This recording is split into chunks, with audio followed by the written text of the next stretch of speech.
What are you doing? No. Walking partner. I don't very often get a walking partner. It's because he can't walk as slow as I do.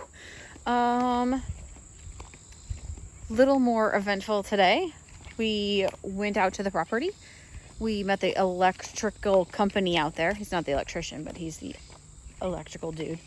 And he talked to us about what we have to do if we want underground electricity or if we want above ground electricity. I would rather have underground just because I don't want to see it. I don't want poles in my front yard. But he's telling us that that's really, really expensive. Although, when I talked to Brett today, Brett said he dug his own and he laid all his own crap, and he had his electrician pull line. He didn't have the telephone, or he didn't have the electric company do it. So it didn't cost him whatever the electric company is telling me it cost him. He's saying $30 a foot to have the electric company.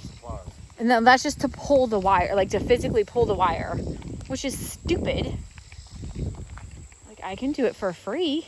Anyway, I just don't want poles in my yard. I don't want electricity.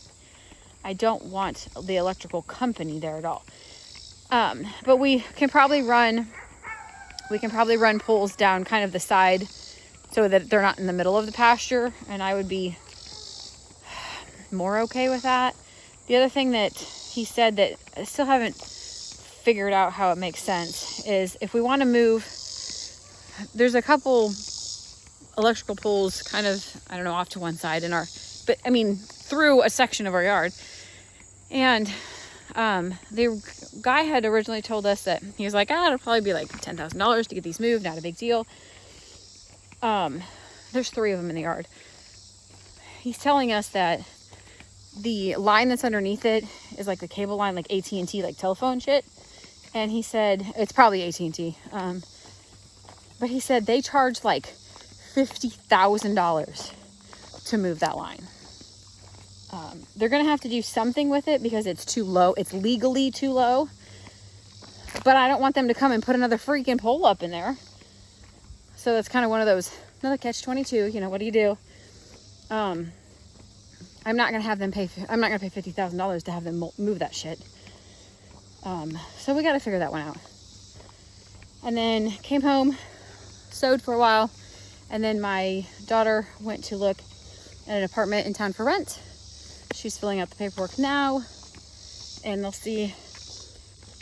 It's a lovely couple. He's very sweet. But it's tiny. And I mean tiny house. As in the entire house could fit in my mother's kitchen. That's how big it is. Tiny house. And the rent is $1,100 a month. I just want a ball. Anyway, so that is that. I know that they need to be on their own. I know that they need a place. There just isn't any places around here.